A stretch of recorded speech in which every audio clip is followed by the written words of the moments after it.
მე კატეგორიულად წინააღმდეგი ვარ ევროკავშირში ინტეგრაციის. როგორც ღირსებით ასევე, არც ღირსებით მინდა ევროკავშირში. არც უღირსოთ არ მინდა ევროკავშირში და საერთოდ სულ ფეხზე მკიდე აქ თქვენი ევროკავშირი. რუსეთი ყავს ევროკავშირის არაწევრი ქვეყანა. თურქეთი ყავს ევროკავშირის არაწევრი ქვეყანა. ირანი ყავს ასევე, რომელიც ასევე ძალიან ბევრი საქონელი შემოგ. ანუ სულ არაწევრი ქვეყანები გარტყია თავზე და შენ თავს უფრო აზარალებ, ანუ შენ თავს ფასებს შენ თვითონვე უზრდი იმის ხარჯზე, რომ ვიღაცა 18 წლის ნინიკოს დაესიზმრა, რომ ევროკავშირის დროში გასვლა პატრიოტობასთან ასოცირდება? როდესაც ელემენტარული არიციან ევროკავშირში შესვლა რას შველის, რას უდრის, რა გამოწვევების წინაშე დგები. ეს მე ვამბობ ტარიფებზე მარტო. აი ტარიფებზე რას გიშვება ევროკავშირი? რო ავიღოთ ჯამში რუსეთის, თურქეთის და ირანის ეკონომიკა ნახტომში გამოდის 4 ტრილიონი დოლარი. ევროკავშირის ბაზარი, ევროკავშირის ეკონომიკა ჯამში არის 20 ტრილიონზე მეტი.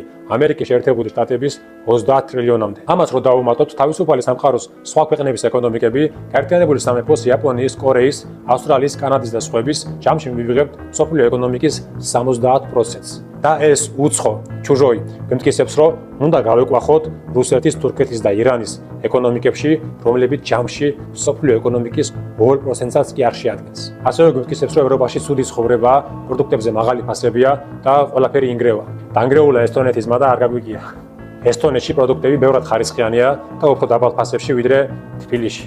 ახლა კი შევადარებთ, როგორ იცვლებოდა ცხოვრების დონე 2013 წლიდან 2024 წლამდე ევროპის ისეთ ქვეყნებში, როგორიც არის პოლონეთი, რუმინეთი და ესტონეთი, ისეთ ქვეყნებთან, როგორებიცაა რუსეთი, ბელარუსი და თუნდაც თურქეთი. ბელარუსში 2003 წელს შიდა პროდუქტი ერთ სულ მოსახლეზე იყო $1800, ხოლო 2024 წელს 8000. შედარებისთვის, ესტონეთში 2003 წელს შიდა პროდუქტი ერთ სულ მოსახლეზე იყო $7200, ახლა კი $32000. რუსეთში შიდა პროდუქტი ერთ სულ მოსახლეზე 2003 წელს იყო $3000-მდე, ახლა კი $14800-მდე. შედარებისთვის, პოლონეთში 2003 წელს შიდა პროდუქტი ერთ სულ მოსახლეზე იყო $5700, ახლა კი $25000. თურქეთში 2003 წელს 4700 იყო, ახლა კი 15600.